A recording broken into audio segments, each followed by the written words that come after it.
Good morning, or depending on when you're watching this, good afternoon, good evening, or good night. My name's Ross, and as always told, out of Voice of Radio. So today we need to have a little bit of a look at, well, the most expensive cards from Wild Force and Cyber Judge. A bit of a price guide, if you will. The set is now out in Japan, which means I can tell you the 10 most expensive cards. And look, we know how this goes by now. No, I cannot promise that the most expensive cards in Japan are going to be the same price when they come over here. Can't do that. Prices vary wildly. But I absolutely can say it is overwhelmingly likely that the most expensive cards in Japan will largely be the most expensive cards over here. Maybe one or two exceptions here or there. But generally speaking, even though the prices tend to change, what are the most expensive cards do actually tend to be pretty consistent, frankly, across both Japan and over here. And I want to start with an honourable mention, because it's not a card which actually makes the list, but it is a card which is very, very close. It's Prime Catcher. Prime Catcher comes in at 4,500 yen, which is pretty much dead on $30. And what's interesting here, you have a 1 in 3 chance of pulling this if you buy the right box. Remember, it's a double set. There's 3 A-specs per set, and you're getting 1 A-spec per box. You have a 1 in 3 chance of pulling this. Well, the box is like 5,500 yen. And this is a 4,500 yen card. That gives you a 1 in 3 chance of pretty much paying for your box just with the A-spec. And look, the reason is very simply, it is by far, and I mean by far, the absolute best. It's disgusting. So it makes perfect sense. But yeah, this is one you need to keep a little bit of an eye on. This is one where pulling it is basically going to fix everything. If anybody's wondering, the second highest A-spec is Maximum Belt, one that lets you do an extra 50 damage. It is about half of this, pretty much exactly half. Never mind. But starting the list properly, at number 10, we have got the full art of Codebreaker's Solution. Oh, as a side note, obviously it is Cyber Judge, where you get yourself the Prime Catcher. Come on, future set, that's pretty technology-ish. Come on, you know the deal by now. Which means Maximum Belt is, of course, the best you can pull from Wild Force. So yeah, Codebreaker Solution, the full art version thereof. There is no special illustration rare. And look, it's a really good card. It lets you search your deck for 2 cards, shuffle your deck, and put those 2 cards on top of your deck. Really very, very good for making sure that you can, if you're drawing any cards during your turn, it's just making sure that you can draw exactly which cards you want. It is a best version we've got of a very playable card, and that's your explanation. It's coming in at 4,800 yen, which is about $32. In at number 9, we have got the special illustration rare of Iron Leaves. And we're going to see a lot of these special illustration rares here, of these Pokemon, because they're just absolutely stunning, and the pull rates are quite low. This comes in at 5,000 yen, which comes in at around about $34. And this isn't, the best of them. We're sitting at number 9 on the list right now. But basically, this is the one where when you play it, you can pop it in the active, attach a bunch of energy to it, and, go nuts. And that's basically your answer. It is a decently playable card. And there we go. Decently playable card, coolest, fanciest version of it, and for that reason, it ends up on this list. Cool. In at number 8, we've got the special illustration rare of Gouging Fire, and it's a very similar thing here. Now, for me personally, I love these ancient special illustration rares. I think T-Zero has done an absolutely masterful job here with them, and I just want to get all of them. I want all of them in my collection, I want all of them in my binder. These all make me very, very happy indeed. I think they're absolutely stunning. And Gouging Fire's alright. Best bit about it, free energy, 260, and it can't attack again with that second attack until it leaves the active spot. But come on, how many times have we played a Pokemon that can't attack 2 turns in a row? We just switch it in and out and ignore it. We can just do that again here, it's fine. Wonderful artwork, absolutely love it. You'll notice here, for number 8, we're still at 6,000 yen, $41. It's not exactly hideously expensive yet now, is it? Now, in at number 7, we've got the special illustration rare of Arie, coming in at 6,500 yen, or about $44. And here's the thing about Arie, right? I'm not sure Arie is that stunning of a card. Now, I'm not saying Arie is a bad card. It's not what I'm saying at all. It's fine.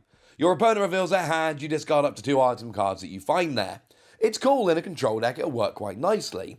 I am saying that I'm not sure it's good enough for playability to be the reason it's up on the list at number 7. It's just a stunning piece of art of a bunch of Pokemon on, and of course whenever there's lots of Pokemon on one card, fans of all of those Pokemon want the card, and that is always going to push it up a lot higher. In at number 6, we've got Iron Crown Special Illustration Rare, and this is coming in at 6,500 yen, or $44. And for anyone it's the same as Arie, incidentally, you could flip these round. I'm putting them this way round, I feel good about putting them this way round, but if you want to argue with me, that's fine. Again, we're like day 1 here, things could change quite quickly. But the interesting thing about this is the highest. There's 2 ancient Pokemon, which we're going to see higher up on this list. But as it stands at the moment, this is the most expensive of the future Pokemon. And the thing is, I kind of get it. It's got the ridiculous ability that says your future Pokemon's attacks do an extra 20 damage. And it stacks. And it's really good. I like it. It's also, of course, very interesting to note that we've got by far the best ace spec in Cyber Judge, but then Wild Force has the best Pokemon. I wonder which one's got the number 1 card. Well, how about we keep going and find out? Yay! In at number 5, we've got the full art Bianca, which is 7,000 yen or $47. Anyone that's wondering, Bianca is in Cyber Judge, and that essentially is the knockout blow. Having Bianca makes it the better of the 2 sets. Having the best day spec is cool, but having Bianca is what really does this. And this is the full art. The special illustration rare is, of course, coming up later on the list. We're not there yet. But Bianca's Devotion, very cool card, just heals all damage from one of your Pokemon with 30 HP or less remaining. So it's a bit situational. It's great as a one-off index that can search out supporter cards, but none of that really matters. It's Bianca, and everybody loves Bianca, and there's your explanation. In at number 4, we've got Morty. To be specific, we've got Morty's Confidence. And, I mean, firstly, beautiful card. Full art Morty, incidentally, nowhere near this list. This is the special illustration rare. Bianca is the only supporter card that gets a full art on the list. Arie and Morty, very much special illustration rare only. And what we've got here is a very cool card. It's got Gengar in the artwork, which absolutely helps. And you discard a card from your hand and draw a card for each of your opponent's bench Pokemon. It's actually really good, but it's also one that can be played around by your opponent limiting their bench. But then again, if your opponent limits their bench just to try and stop you when they don't really want to, that is still a bit of a win for you. In at number 3, we've got Walking Wake at 9,500 yen, or around about $65. And this is one of those ancient Pokemon I told you was coming up later in the list. Walking Wake is a very cool playable card, and it's an absolutely stunning piece of art by T-Zero. Yes, all of the ancient Pokemon are on this top 10 list. Yes, I really want to get them all as singles. Yes, that makes me a little bit sad. But damage from this Pokemon's attacks aren't affected by any effects on your opponent's active Pokemon. Plus, it does 240 if your opponent's active is affected by a special condition. Plus, you've got stunning artwork here, and that all kind of helps to explain it. In at number 2, we've got Raging Bolt, again at 9,500 yen, or $65. Now, I'm putting this at number 2, but again, they are listed the same at the moment. They could easily flip-flop, so I'm letting you make that decision. I've made the decision myself. I'm putting Raging Bolt at number 2. And I love this card. I love the artwork. I keep saying how much I love T-Zero's artwork here. I love the Pokemon. It's absolutely one of my favorites of the... Well, really, it's probably my favorite Paradox Pokemon. But it's also super playable. For a single colorless energy, you discard your hand and draw 6. Really good turn 1 going second. And then for a lightning and a fighting, you discard any amount of basic energy attached to all of your Pokemon in play. You deal 70 damage for each energy discarded in this way. Which means you can essentially do basically limitless damage, which is clearly absurd. And yeah, Raging Bolt EX is kind of legit, ladies and gentlemen. It's kind of legit. But obviously number 1 is Bianca's Special Illustration Rare, coming in at 25,000 yen or $170. And that's basically your answer here. It's not about the playability, it is a niche supporter that some decks will get a bit of use out of. That is not what puts Bianca high up on this list.